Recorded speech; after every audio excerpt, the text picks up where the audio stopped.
공급 정책, 대출 정책, 규제, 네. 세금 정책, 거래 제한, 전매 제한, 그다음에 마지막이 청약제도. 이 규제 정책은 딱 5가지 카테고리가 있고 네. 이런 것들이 앞으로 시간이 갈수록 집값이 오른다면 점점 강도 높게 굉장히 빨라질 거다. 많이 나올 거다. 그럼에도 불구하고 집값을 잡기란 쉽지 않다.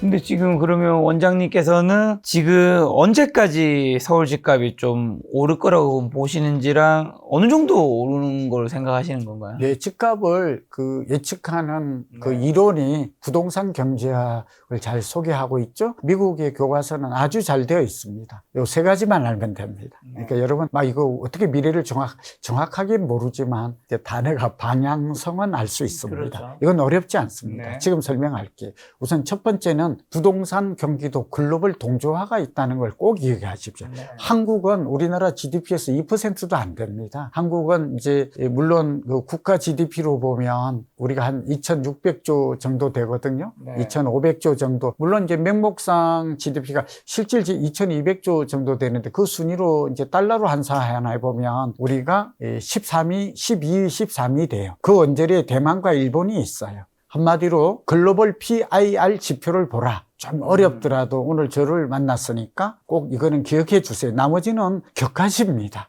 미국이나 일본이나 세계 집값이 다 오르는데 만약 누군가가 그걸 모르고 우리 집값은 내려야 됩니다. 비싸니까 이렇게 말을 하면 이거는 뉴욕이고 다 주식이 오르는데 네.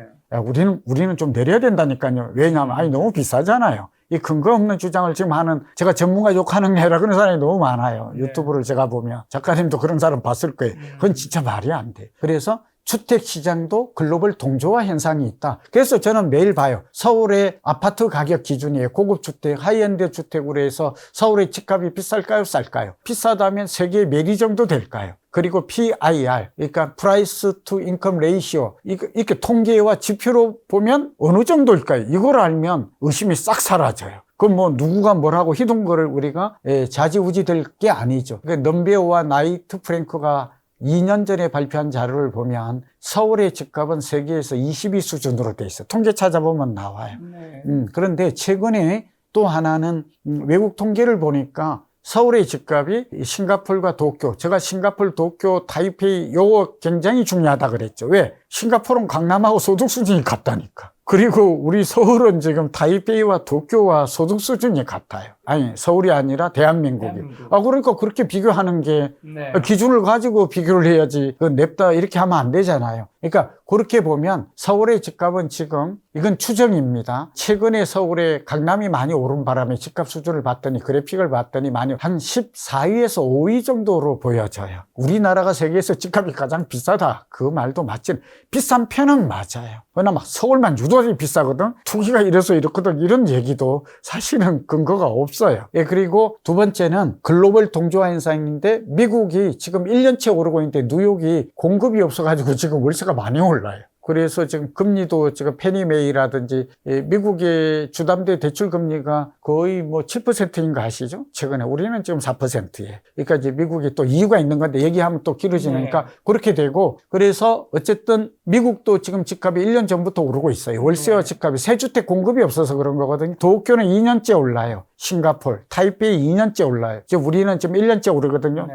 그런데다가 이제 토호제가 풀리면서 급등해버린 거예요. 우리는 작년에 3월부터 9월까지 강남은 올랐잖아요. 서울의 얘기를 하면. 그렇게 본다면 지금 상승은 우리나라만의 상승한 게 아니다. 글로벌 사이클, 부동산 사이클이 상승 사이클에 들어와 있다라는 것은 우리는 독립성이 없다니까. 독립 변수가 아니라는 거 꼭 알아. 이거 오늘 굉장히 아셔도 앞으로 집값. 두 번째는 사이클인데 이게 부동산 경기 변동 사이클인데 이게 제가 주창자가 작가님 제가 우리나라 처음인 거 아시죠? 제가 이걸 15년 전에 부동산 투자는 과학이다 이 책에서 많이 주창을 했는데 우리나라는 집값이 오르면 4, 5년 내려요. 그러니까 최근 사이클은 뭐 예를 들면 2014년에부터 올랐어요. 강남은 2014년. 그리고 2021년 10월에 고점을 찍었어요. 딱 서울을 놓고 뭐 10월에 고점 찍고 쭉 내려요. 그때 굉장히 안 좋은 거 아시죠? 금리 오르고 여러 가지. 그리고 쭉 내려가지고 2023년 6월이 바닥이었어요. 이 얘기가 중요해요. 2년간 쭉 내려서 이때 얼마 내렸느냐? 제가 잠실에 살고 있어서 그런데 엘스 아파트라고 아시죠? 엘리트. 이 엘스 아파트가 29억 했던 게 정확하게 18억 6천. 저 친구가 샀기 때문에 알죠? 자녀 사주려고. 19억이 떨어졌어요. 그리고 이때 찍고 지금 얼마 하냐면 33억 가요. 자, 이거 강남도 불패시나 이거 거짓말이에요. 예, 음마도 가장 많이 떨어질 때 35% 떨어졌고요. IMF 때는 40% 떨어졌고, 2008년 서브프라임 모기지 때, 리먼 쇼크 때 35% 떨어졌고, 고점 이번에 30% 딱 떨어졌어요. 강남이. 아, 이거 굉장히 알아두면 도움이 됩니다. 떨어지면 30% 떨어지면 그러면 어쩌라고? 사야 된다. 강남은 정말 호기해요. 근데 아무도 안 사. 아, 그래서 저희 친구들은 저를 믿으니까 제가 상담을 하잖아요. 무릎에서 사서 어깨에서 팔으라. 제가 그때 추가 하락 가능성이 저는 몰라요. 아니, 이제 18억 6천이 왔어요. 그러면 추가로 5% 정도 더 떨어질 수도 있죠. 그래서 그렇게 설명했어요. 이거 굉장히 여러분 중요해요. 여러분 욕심을 줄이세요. 나 바닥에서 사야 된다는 생각 때문에 저희 친구들이 8명이 있었는데요. 3명 샀거든요. 나머지는 안 산 이유가 뭘까요? 5% 떨어지면 그때 사겠대. 근데 그건 몰라요. 그거는 예수님도 모르고 부처님도 저는 예수님이나 부처님 신은 알까? 몰라요. 그래서 그때 샀더니 어떤 마음으로 샀다고요? 워낙 그때 부동산 경기 전망이 어두웠거든요.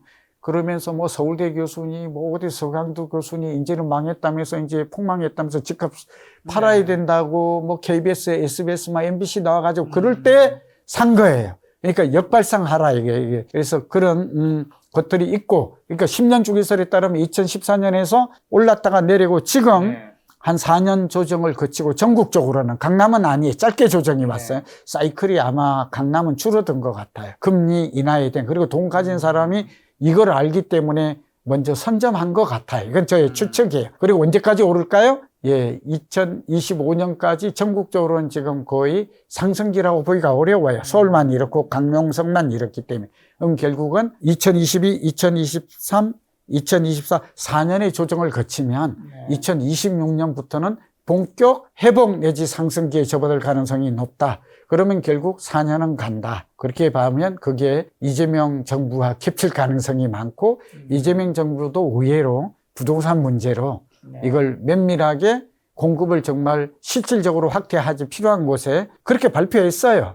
선호하는 지역의 양질의 주택을 저렴하게. 그래서 LH 중심, 착공 중심, 수도권 중심이 나온 건 맞아요, 방향. 근데 디테일이 중요하잖아요. 악마는 디테일에 있다라는 것처럼 모두가 원하는 서울 아니면 서울에 가까운 직주 근접 지역에 재건축 재개발 이런 걸 했는데 재건축 재개발이 되기가 또 아까 어렵다고 그랬잖아요. 공사비가 해결이 안 되고 여러 가지 갈등 문제가 해결이 안 되는데 그게 또 쉽게 될 것인가? 그러면은 좀 미지수로 그다음에 이제 제가 사이클 얘기했고 그런 면에서 본다면 제가 볼 때 결론 집값은 장기적으로는 서울을 예를 들게요. 또 마지막 하나 이론이 있는데 이게 도시공학에서 도시의 흥망성쇠 성장 사이클이 있어요. 처음 들어보시죠? 이 도시에서는 모든 도시는 80년에서 100년 단위로 흥망성쇠한다. 그렇게 나와요. 굉장히 재미있어요. 그래서 우리가 이제 발생을 해서 도시가 성장기가 있고 쇠퇴기가 있고 재개발 이게 80년에서 100년에 청량리와 영등포가 딱 100년 됐어요. 그게 1910년 일본이 한국을 강제 병합하고 만든 게 근대도시 계획이 들어온 거거든요. 이거 알면 서울이 어떻게 변할지 예측하는 게 어렵지 않아요. 근데 서울은 성장성으로 보면 세계에서 10대 도시라서 성장 지표가 인구와 소득과 인프라와 도시계획 4가지 지표가 있거든요. 그냥 시간 때문에 줄일게요. 이 모든 걸 보면 서울은 지금 성장 도시예요. 완만한. 언제까지? 2040년까지. 그걸 뒷받침해 주는 게 서울시의 도시 기본 계획이고 이때까지는 인프라가 계속 축적이 돼요. 인프라가 좋아지면 건물 밀도가 높아가요. 사람 밀도가. 그래서 2040년까지는 서울이 가격이 오른다. 그럼 매년 오릅니까? 사이클에 따라서 5, 6년 상승하면 4, 5년. 근데 이 사이클은 정책이라든지 경제의 주기가 워낙 급변하고 있어서 사이클이 줄어들 수 있다. 지금 지금 그런 행태가 나타나고 있어요. 이번에도 쫙 내렸다가 빠르게 회복하고 이거는 인위적인 경기 부양책. 예를 들면 금융의 양적 완화 같은 것들이 미국이 금리를 확 내리면 시장 자체도 금리 영향력이 40%거든요. 유동성하고. 그리고 한국은행이 얼마 전에 금리가 집값의 영향은 26%라는 걸 꼭 기억해요. 여기에는 유동성까지 합하면 40%예요. 그러니까 유동성이 증가하면 주식시장으로 오는데 약 일주일 걸리고요. 예전에는 한 달이었는데 과거에 주택은 3개월 걸린다고 그러거든요. 한국은행에 유동성 지수가 있어요. 지금 유동성이 우리 총 풀린 동화가 4,200조 정도 되거든요. 그리고 지금 갈 곳 없는 부동자금이 2,000조가 넘거든요. 이런 것들이 좀 빨라져요. 한 달. 이번에 30조 풀렸잖아요. 그러니까 주식시장이 간다 이렇게 생각하면 되고, 주식시장의 돈이 주택시장으로 언제가 오느냐, 이것도 지금 연구보고서가 되어 있는데 요 오는 시기는 3개월입니다. 그러니까 지금 코피스가 올해 38% 올랐잖아요. 상반기에만 해도 20.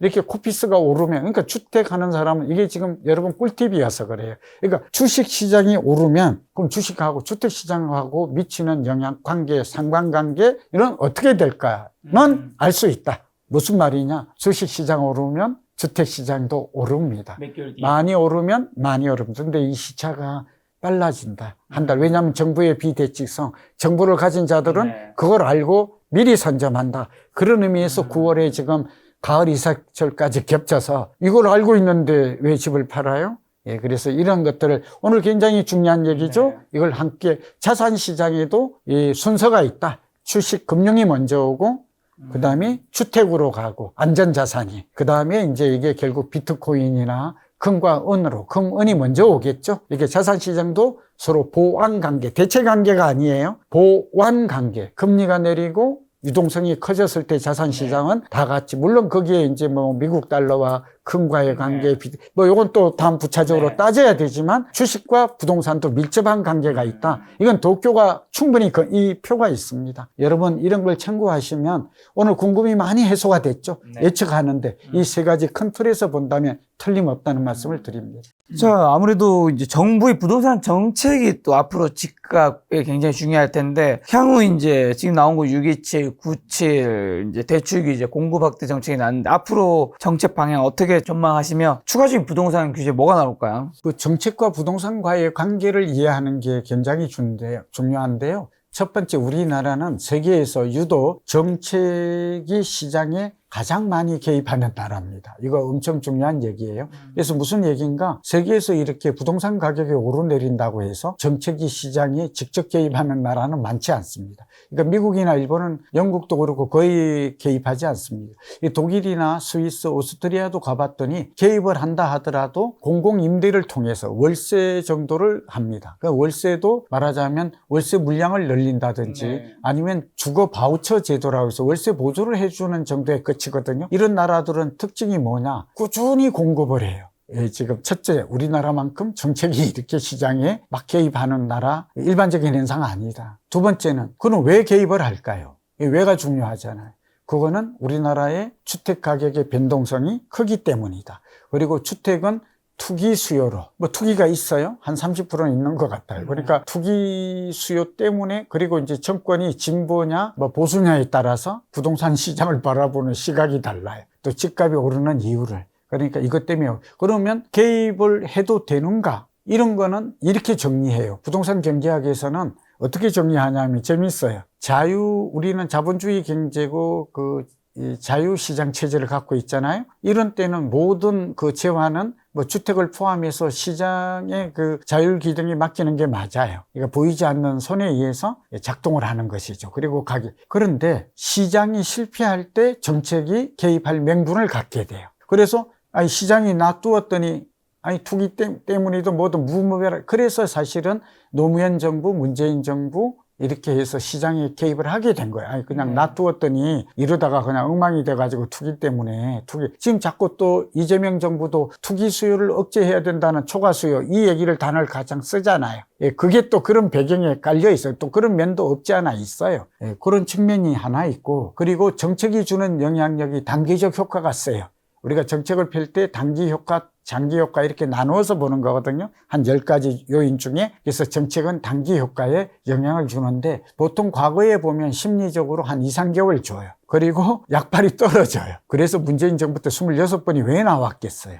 노무현 정부 때는 더 나왔거든요. 나온 이유가 약발이 부동산 가격이 글로벌 경기에 의해서 부동산이 오를 수밖에 없는 다른 요인이 충분할 때 공급이 부족해서 예를 들면 금리가 내려서 내 집 마련 욕구가 커져 있는 상황에서 규제를 한다고 해서 이게 집값이 쉽게 잡지는 게 아니다. 그래서 이제 마지막 그러니까 정책과 시장과의 관계, 쫓고 쫓기는 관계가 계속 공급이 충분하지 않으면 시장의 작동 원리죠. 이게 작동을 제대로 하지 않는다면 규제만으로 부동산 가격을 잡을 수 없다는 것은 지난 40년간 충분히 검증이 됐어요. 그러니까 제일 성공한 공급을 통해서 잡은 대통령이 누굴까요? 두 대통령이 있어. 하나는 노태우 대통령. 200만 가구를 계획대로 했어. 나머지 대통령은 이 공급대로 물량을 공급한 대통령이 한 명도 없어요. 그런데 이명박 대통령 때는 물론 이제 노무현 때 많이 올랐기 때문에 이게 사이클상 이게 사이클과 정권 5년이 이게 교묘하게 겹쳐 있다니까요. 이건 우리가 그래서 민주당 정권도 억울해요. 왜냐하면 한번 오르고 나면 그 다음에는 이제 많이 안 오를 거 아니에요. 근데 그때 또 정권 교체가 이루어져요. 그래서 정권기와 부동산 가격과의 관계가 또 통계가 있거든요. 그걸 보면 민주당 정권이 꼭 정책을 잘못해서 그런 게 아니라 꼭 가격이 좀 내리거나 보합을 한 뒤에 10년 주기설에 의해서 오르는 면도 많거든요. 참 이게 흥미로운 부분이에요. 그래서 이재명 정부 앞으로 어떤 정책이 나와야 되나 집값에 영향을 미치는 그 인과관계 보고서가 5가지 요인이 있어요. 지금 잘 들으시면 요걸 잡아야 돼요. 그리고 여기에 맞춤형 대책이 나와야 될 것 같아요. 국토연구원이 최근에 발표한 게 하나 있는데요. 그걸 먼저 소개할까요? 여기다가 저의 생각을 한두 가지 덧붙이면 비교적 완전한 분석이 될 것 같아요. 국토연구원에 저도 좀 조언을 했었는데 첫 번째는 가장 영향을 주는 게 금리가 1% 내리면 집값은 10% 올라요. 근데 세부에 들어가서 봤더니 서울은 더 많이 올라요. 그러니까 전국적으로 영향을 금리가 지금 앞으로 1% 내릴 수 있어요. 이번에 베이비 스텝 0.25지만 두 번 정도 내리게 되면 0.5가 내리죠. 우리가 2.5고 미국이 4.5인데 미국 쪽에 나오는 얘기를 종합해 보면 한 1% 내릴 것 같아요. 그러니까 4.5에서 3.5로. 그게 내년까지는 갈 것 같아요. 그렇게 되면 1% 내린다는 거잖아요. 그럼 집값이 얼마 오른다고요? 우리도 10% 이상은 올라요. 그리고 강남이나 공급이 부족한 수요가 많은 곳들은 더 많이 오르겠죠. 요거 오늘 검증된 거고요.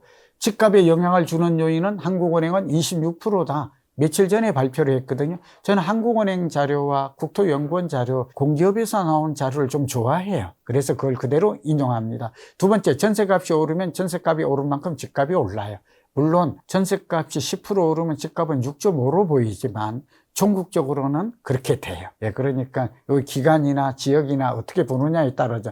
그러니까 지금 전세값이 올라요. 금리 내려요. 이거는 지금 충분히 예측 가능한 영역이죠. 또 하나가 이제 입주 물량이에요. 입주 물량은 전세가도 관련이 있고, 이거는 단기 영향이 아니라 중장기 영향을 그대로 미친다고 그랬죠. 뭐 전세 가격이 나왔기 때문이에요. 그리고 이제 또 하나가 대도시화율이에요. 대도시화. 그러니까 무슨 얘기냐면 서울처럼 대도시일수록 쏠림 현상이 심화된다. 이런 게 또 집값을 올린다. 그리고 아까 금리하는 거에다 유동성이 또 굉장히 영향을 미쳐요. 유동성. 정부가 돈을 풀었다. 그러면 주식시장으로만 가는 거 아니고 안전자산의 주택시장에 돈이 들어온다. 이런 것. 이게 가장 많았을 때가 언제예요? 그게 2020년, 2021년 금리가 확 내리고 유동성이 풀었을 때 수직 상승하잖아요. 서울의 집값이. 지금 제가 볼 때는 그럴 수 있는 그 다음에 이제 경기 상승과 경제 성장률과 집값과의 관계, 물가 상승. 이 두 가지를 얘기하고 싶은데 결국은 금리의 결정 공식이 뭐예요? 물가 상승률 더하기 경제 성장률이거든. 근데 앞으로는 어떤 일이 벌어져요? 금리만 봐도 되지만 이게 물가 상승이 중요해요. 물가가 오르면 그러니까 부동산은 어떻게 될 것 같아요? 당연히 올라요.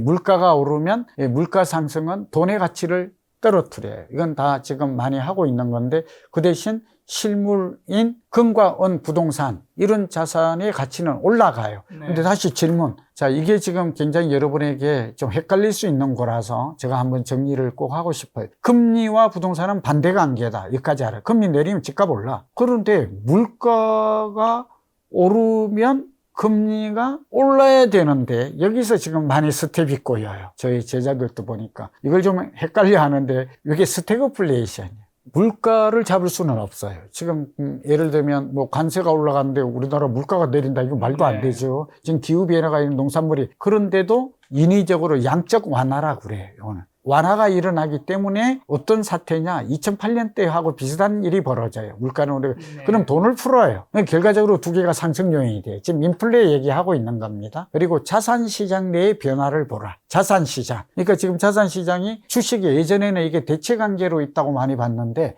최근에는 그렇지가 않아요. 같이 움직여요.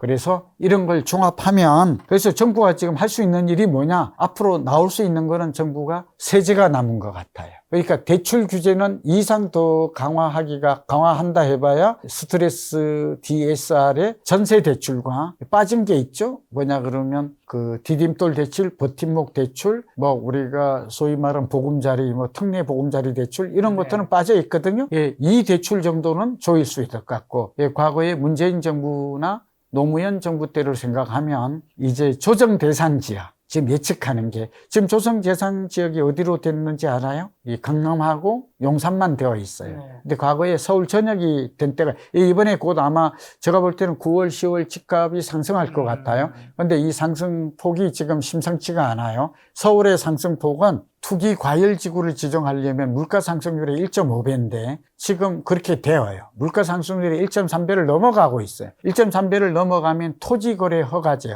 토호제를 지정할 수 있는 기준은 넘었어요. 그러니까 서울 전역에 토호제가 지금 이후에 언제든지 지정이 될 이상한 거 아니에요.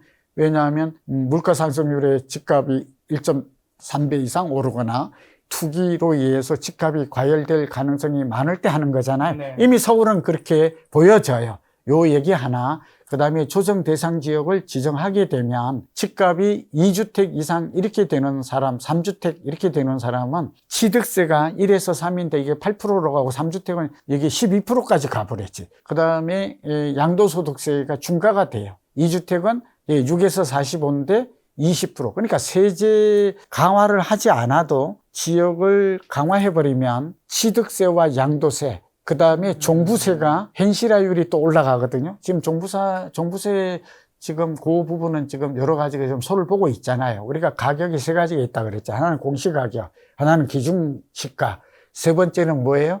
실거래가, 또 하나가 감정가격이 있어요. 좀 복잡합니다만 어쨌든 이런 가격들이 다 올라요. 취득세, 보유세, 종부세, 양도세가 다 올라가요. 뭐만 하나 해도 조정 대상 지역, 투기 과열 지역, 그런 데다가 이미 토호제를 지정할 수 있는 요건은 이미 충족했다. 네. 이렇게 되면 세금 대책이 아마 조만간 9월, 10월, 제가 볼 때는 11월쯤 나올 것 같아요. 지금까지 꼭 보면 2, 3개월 주기를 두고 나왔거든요. 그래야 이제 비수기 때 이게 또 잡혀요. 그러면 정부 입장에서는 비수기의 수요도 줄어드는데 대책이 나와서 집값이 잡히면 뭐라고 그래요? 이제 집값이 잡혔다고 또 얘기를 해요. 그리고 그 다음에 꼭 그 2월에 3월에 집값이 오르면 그때 또 나와요. 또 센 대책이. 제가 볼 때 대통령께서 한두 번 대책으로 끝날 것 같지 않다. 네. 수요 억제 정책을 펼 수밖에 없다. 그리고 세금으로 집값을 잡지 않았다고 했는데 세금을 바로 올리지는 않지만 법인세율도 지금 올린다는 거잖아요. 어쨌든 24에서 25로. 물론 이제 상속세는 대통령께서 이게 10억에서 18억으로 올리겠다 이런 거는 이제 왔다 갔다 하고 있습니다만 현실화율, 공정시장 가격 비율 두 개 다 올라가는 거는 확실해요.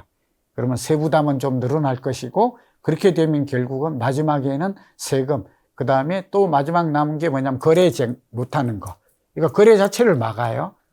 전매 제한이죠. 그 다음에 청약제도. 네. 청약도 이제는 아무나 쉽게 할 수 없도록 이 5가지. 그러니까 공급정책, 그 다음에 대출정책, 규제, 네. 세금정책, 또 하나는 거래 제한, 전매 제한, 그 다음에 마지막이 청약제도.